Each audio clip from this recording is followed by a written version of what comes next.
Oi, pessoal do primeiro ano, tudo bem com vocês? Estamos nós aqui mais uma semana com mais um conteúdo.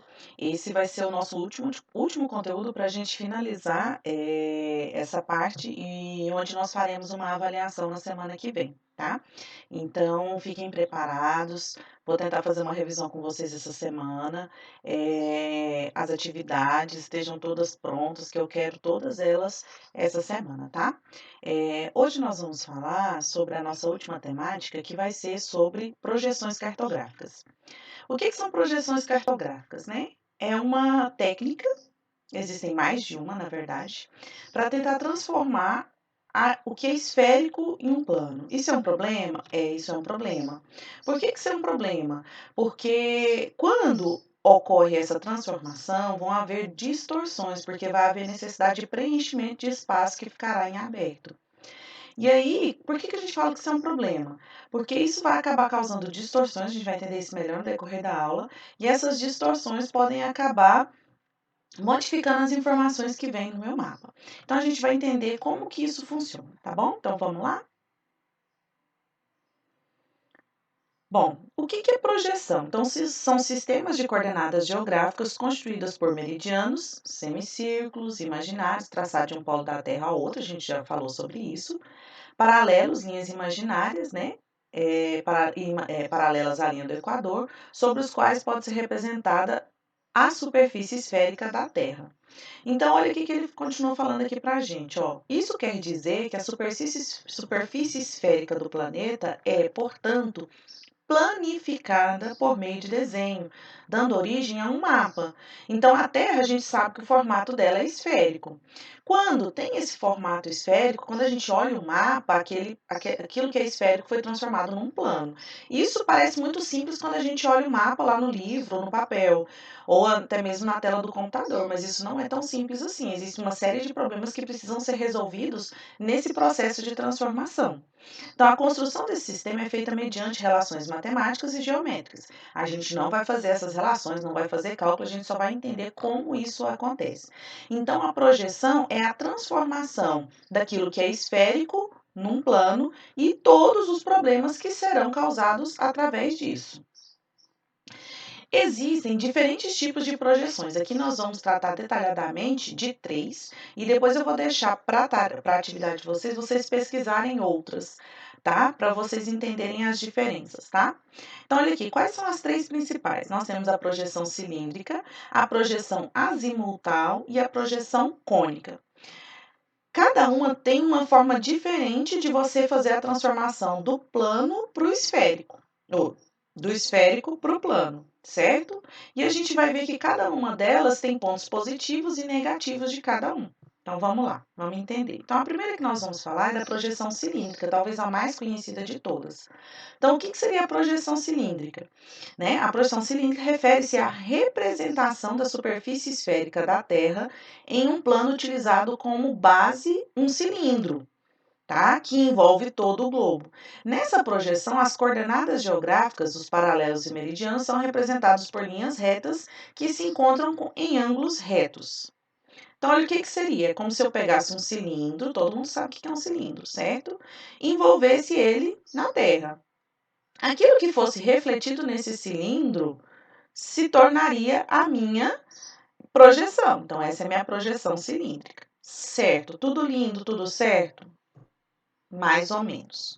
Por quê? Vamos entender por que não é tão simples assim.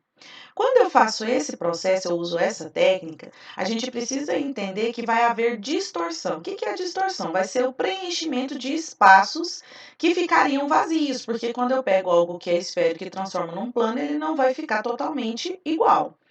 Quando a gente fala da projeção cilíndrica, a parte mais próxima à linha do Equador é a parte onde vai haver menos distorção, onde vai haver a menor necessidade de preenchimento. Agora, quanto mais eu vou em direção aos polos, seja o Polo Norte ou o Polo Sul, maior vai ser a distorção. Por quê? Porque aqui vai ser onde vai haver a necessidade de maior preenchimento, tá? Então, quanto mais eu vou em direção aos polos, maior é a minha distorção quando a gente fala da projeção cilíndrica. Então, olha aqui, ó. Há nela conservação de forma, direções e ângulos, mas a proporção da superfície é distorcida. É comum escolher esse tipo de projeção para mapas mundos, porque talvez ela seja melhor que atenda à necessidade de representar o mundo como um todo. Tá? As outras projeções já não conseguem, vocês vão perceber. Ó, à medida que se aproxima dos polos, as deformações aumentam, sendo assim, as regiões polares são normalmente exageradas em sua apresentação. Então, quando a gente vê um mapa com a projeção cilíndrica, a gente precisa ter a consciência de que os polos estão fora do seu tamanho real, porque há muita distorção dentro dessa projeção. Opa. A outra projeção é a projeção cônica. Então, olha aí, a projeção cônica refere-se à representação da superfície esférica da Terra projetada sobre um cone. As coordenadas geográficas originam-se de um único ponto. Ó. Os meridianos convergem para as regiões polares e os paralelos formam arcos concêntricos. As áreas que se encontram mais afastadas dos paralelos em contato com o cone apresentam maiores deformações. Normalmente, esse tipo de projeção é utilizado para representar regiões de altitude intermediária. O que isso quer dizer? Vou mostrar aqui. Então, a projeção cônica, eu pego um cone e coloco em volta da Terra. Só que quando eu uso essa projeção, eu não consigo representar o mundo como um todo de forma ideal, como a projeção cilíndrica. O que ele está dizendo para mim?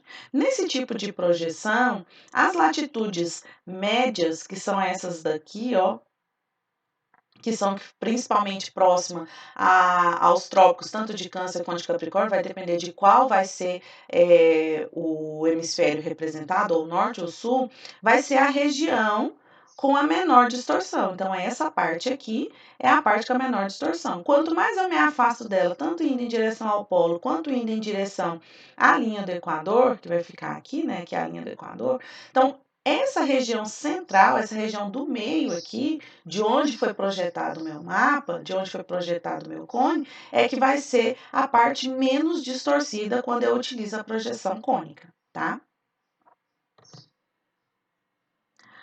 A próxima projeção é a projeção azimultal, também chamada de projeção plana.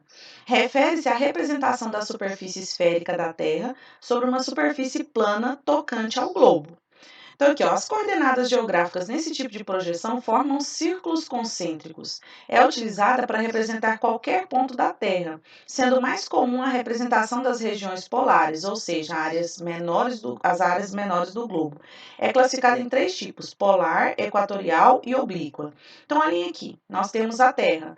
Aí a gente pega um plano, centraliza em qualquer parte, qualquer região da Terra, e aquilo que for refletido nesse plano é a minha projeção.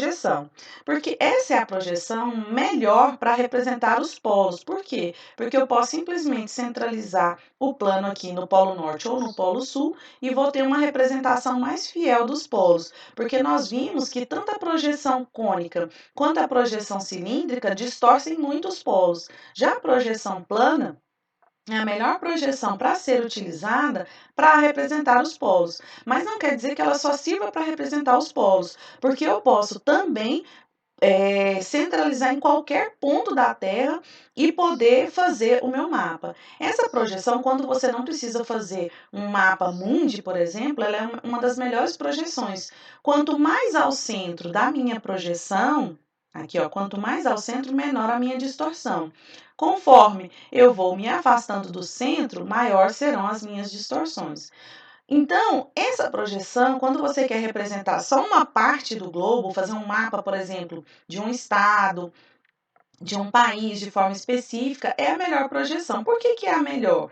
Porque ela que vai ter a menor distorção em relação às outras. Mas ela não serve, por exemplo, para eu fazer um mapa mundi, porque eu não consigo representar o mapa mundi, né, com esse tipo de projeção, que é a projeção azimultal. Então, olha aí, ó. Por que as projeções têm distorções? Ó, devido à grande dificuldade de representar algo esférico em uma superfície plana, as projeções cartográficas costumam apresentar distorções, seja elas na área, na forma ou no ângulo.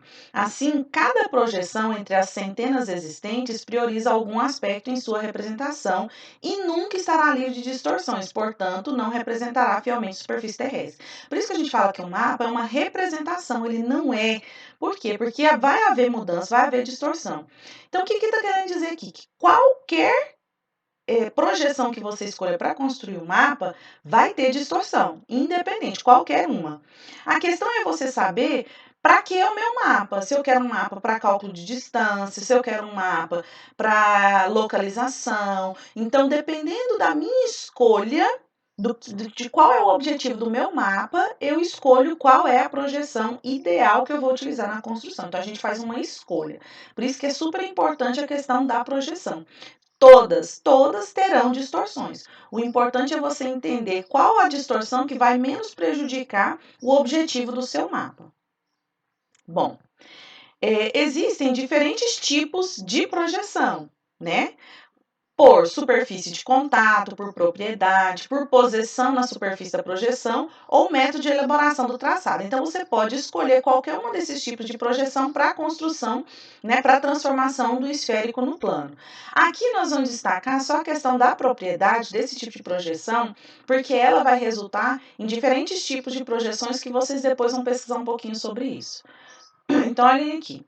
De propriedade, nós temos, por exemplo, a projeção equidistante. O que é uma projeção equidistante? Projeção cartográfica que não apresenta deformação linear, e sim conservação da escala real em uma determinada direção. Há nela deformação da área e dos ângulos, conservando as distâncias. Então, um mapa equidistante que usa uma projeção equidistante quer dizer que as distâncias estão corretas, mas há deformação, por exemplo, deformação do tamanho das terras, por exemplo. Então, ele não me serve para localizar, ele me serve para cálculo de distância, mas para localização, não. Um mapa conforme é a projeção cartográfica em que há a conservação dos ângulos e deformação das áreas, especialmente de pequenas regiões. Há nela o cruzamento entre as coordenadas geográficas e o ângulo reto. Então, aqui já conserva os ângulos, né? E a deformação das áreas, especialmente áreas pequenas e regiões. Então, como por exemplo, a gente sempre utiliza como parâmetro a Groenlândia. Ela sempre, né, numa projeção cilíndrica, ela está sempre muito grande, muito maior do que ela é na realidade. Nós temos a projeção equivalente. O que é a projeção equivalente? A projeção cartográfica que não apresenta deformação de área, ou seja, a proporção com a área real é conservada. Contudo, há distorção dos ângulos, provocando deformidade ao redor do ponto, devido à variação da escala. Então, aqui ele já não me serve para localização. Eu consigo utilizar esse mapa, por exemplo, dessa projeção, para comparação de áreas, mas para localização e também para cálculo de distância ele já não funciona. E nós temos a afilática. O que é? A projeção cartográfica que não conserva ângulo, área ou comprimento, portanto, não há conservação das propriedades. Contudo, há o mínimo de deformação possível em conjunto. Então, aqui, tá vendo que cada uma tem pontos positivos e negativos? E dessas daqui nós vamos ter projeções como a de Robinson, por exemplo, a projeção de Peters, que vocês vão pesquisar e falar para mim lá na atividade qual é a diferença entre elas, né? E conseguir encontrar qual é a propriedade que é utilizada. Bom, pode-se dizer então que não há uma projeção cartográfica ideal. A escolha de cada um estará relacionada com o propósito daquilo que quer se representar. A representação que apresenta menos problemas quanto às alterações e mais se aproxima da realidade é o globo. Então, a melhor representação mais fiel, que mais assim real nós temos da superfície terrestre é o globo. Só que o globo, ele é muito difícil de você manusear, carregar, de você utilizar ele para calcular distância, para você conseguir ver conseguir ver, ter toda a visão do mundo, de toda a Terra. Então, apesar do globo ser a mais fiel e que mais se aproxima da realidade, ele é muito mais complicado de se manusear. Por isso que nós temos a necessidade da transformação do esférico para o plano. E aí a gente acarreta todos esses problemas. Mas que quando a gente tem noção do que significa a projeção, a gente olha lá no mapa, utilização da projeção azimutal. Então, eu já sei o que tem de preservado, o que não tem, o que tem de distorcido. Por isso que é tão importante. Bom, essa é a nossa aulinha de hoje, ela é mais curta, mais simples. Vou deixar a última atividade para vocês. Essas atividades hoje, né, dessa semana, vocês vão juntar todas que nós fizemos, que foram 5, se eu não estiver enganada, e vão colocar para mim no formulário que eu vou deixar para vocês. Por que eu estou deixando o formulário? Porque parece que a plataforma está com algum problema para a inserção da atividade lá. Então, vocês vão mandar para mim. Vale nota, é uma das notas de vocês já desse ciclo. Então, não deixem de enviar, tá bom? Um abraço para vocês e até semana que vem.